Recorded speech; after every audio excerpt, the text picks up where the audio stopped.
Olá, eu me chamo Maria e vou contar para vocês uma história assustadora e real que aconteceu comigo no interior de Mucambo, no Ceará. Isso é um alerta para vocês quando vocês ouvirem uma voz estranha chamando vocês tarde da noite. Não atenda, pois o pior pode acontecer. Vamos ao relato. A gente morava há muitos anos nessa casa. E ali estava eu, meu marido, todos os meus filhos. Um lugar bem tranquilo. A gente nunca tinha visto nem ouvido nada de sobrenatural. Até uma certa noite. Era uma noite de quarta-feira. Estavam todos ali assistindo a novela, tranquilamente, como de costume. E nessa noite, por volta de umas 8h30 para 9 horas, uma voz assim como se fosse uma senhora, uma voz bem estranha, chamou pelo meu nome. E eu atendi. Perguntei quem era. Para que eu fiz isso? O verdadeiro pesadelo começou. Depois que eu atendi aquela voz, ficou tudo em silêncio. Daqui a pouco comecei a ouvir uns barulhos, batendo assim, batida forte mesmo, como se alguém esmurrando na porta da cozinha. Então todos correram rapidamente para ver se era alguém pedindo ajuda, alguma coisa, ou alguém tentando invadir a casa, mas isso era cedo.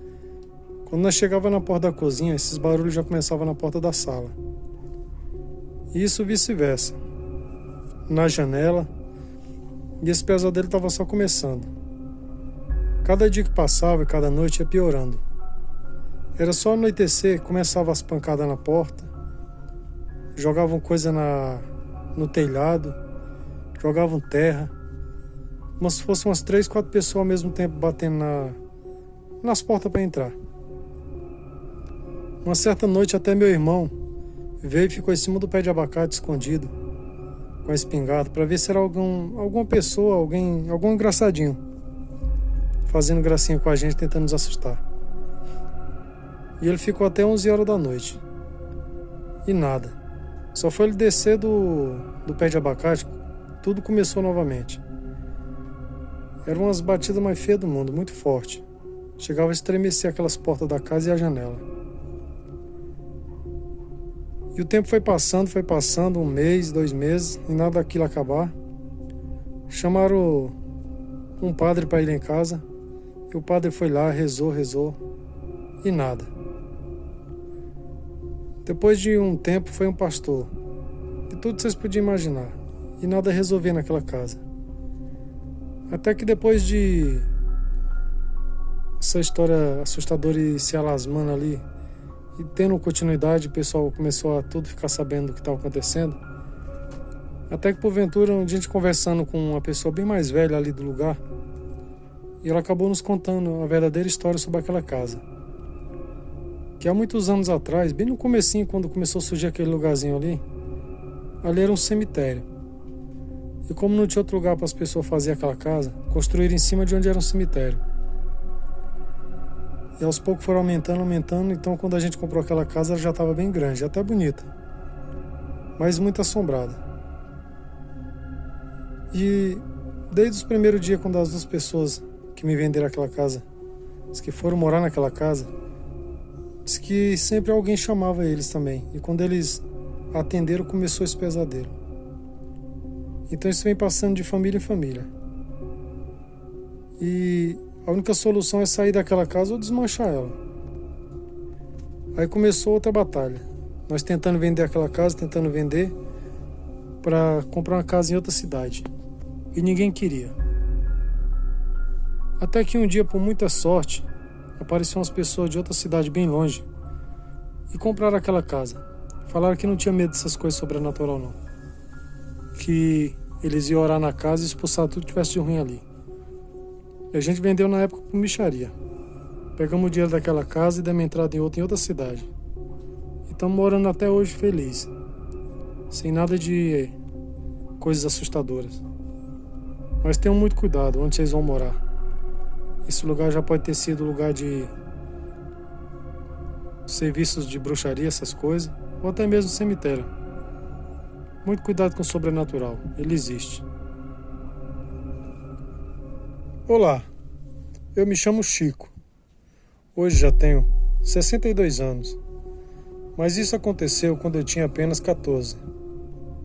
Isso aconteceu em Nova Rússia, no Ceará.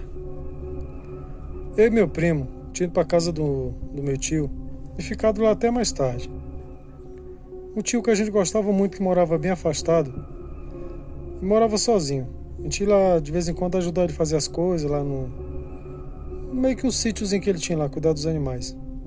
Por ele ser um tio bem legal, a gente fazia isso na boa. E nesse dia ele chamou a gente para jantar e a gente acabou perdendo a hora. E já era por volta aí de umas 8h30 para 9 horas. E eram uns 2,5 km. Só que era por aquelas estradas de chão. E tava aquela lua clara que nem um dia, como fala. Isso era uma sexta-feira. E antes de chegar na minha casa, a gente passava por um campo de futebol. E logo à frente tinha uma encruzilhada. Essa encruzilhada que eu morria de medo. Porque tinha umas cruzes lá e essas coisas. E nesse dia, a gente vinha já morrendo de medo dos dois. Meu tio perguntou se queria que trouxesse até perto de casa, mas a gente, para não dar uma de medroso, falou que não precisava. E parece que quando a gente está com medo, tudo acontece. Nós já estava ali já terminando de passar daquela encruzilhada, quando de repente escutamos um grito, como se fosse um grito de criança misturado com adulto, uma coisa mais feia do mundo. Quando a gente olhou para trás, tinha como se fosse uma velha, cabelo todo arrepiado, abaixada de costas para nós, com as 4 velas ao redor dela acesas assim naquela encruzilhada. Como estava acesa aquelas velas, eu não sei, porque estava meio que ventando um pouco. Saímos correndo desesperados, os dois gritando, chorando, pedindo ajuda, até que cheguei em casa, cheguei branco. E nunca mais tive coragem de passar naquela encruzilhada assombrada. Nessa noite meu primo teve que dormir lá em casa, porque cada um mais medroso que o outro. No outro dia de manhã cedo que ele teve coragem de ir para casa. Para falar a verdade, sozinho nem de dia eu passava mais por ali. A gente ficou um bom tempo sem ir na casa do meu tio. Só ia quando ele vinha buscar e deixar. Boa noite e até o próximo relato.